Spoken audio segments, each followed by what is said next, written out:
Let's see, how many of you guys have ever been here before? Yeah. Did you? Yeah. Oh, cool. Well, welcome back, all y'all. A lot of newbies, though. Brief history on this place. 1959, huge fire up here in Big Bear Lake. Forest was on fire, trees were on fire. A lot of animals lost their home. They got displaced because they were living in the forest. And so the local residents decided to band together and use this actual area as a staging ground for rehabilitation and release back in the wild, back where wild animals belong. And in nearly 60 years since then, the animals have not stopped coming.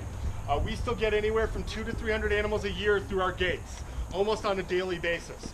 Of those 200 to 300 animals, we're able to rehab and release about 75 to 80% of them back into the wild, back where they belong. If it were up to us, we'd want to release them all back in the wild, but in some cases, we'd really be doing that animal a disservice by doing that. It is hard to survive in the wild, harder yet to thrive in the wild. And so we want to make sure that they're well equipped and we want to set them up for success.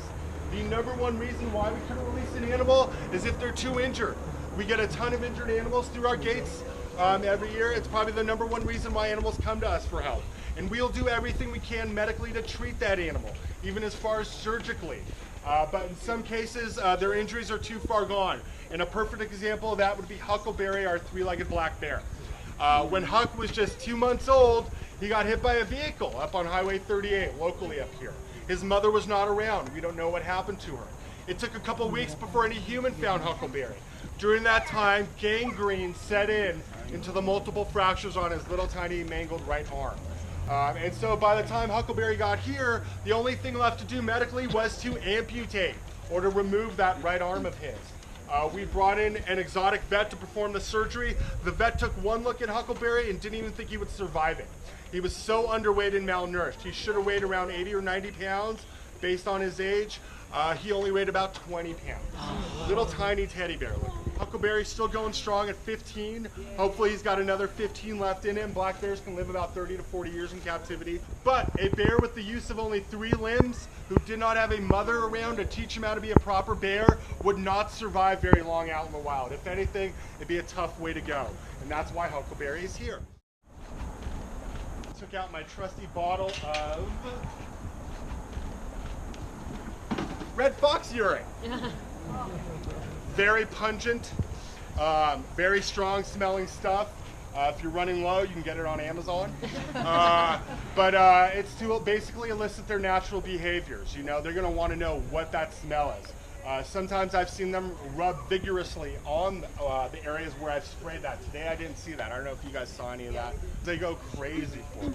And a big time reason why predators like to rub in stinky stuff, probably the same reason why your dogs like to rub in stinky stuff, it's a survival tactic. So imagine you're a snow leopard and you're hunting, well, let's say red fox. Along the route, if you come across stinky smelling stuff, you're gonna wanna get that on you. So as you get closer and closer to those red foxes, they're not smelling snow leopard. Over and above this, I also scattered part of their diet. I scattered it up high, down low a little bit. It's good to get them to climb. From the guest perspective, I know I always like to see them climb, so hopefully you guys enjoyed that as well. It's good for their muscles, their pecs, their shoulders, and it's good exercise for them. But each and every single day, like I said, they get some type of activity. Sometimes it's a purely visual enrichment, where it's just merely a matter of putting something new in there. This is their entire world. So if you put something new in there, it can be a big deal for them. Consequently, if you remove something from there, it can also be a big deal. But each and every single day, every animal on exhibit gets some type of activity. If we were just feeding, cleaning, giving them water every day, they'd essentially be prisoners here, and that's not what we're going for. We work really, really hard to enrich their lives through a variety of diet options and a variety of activities.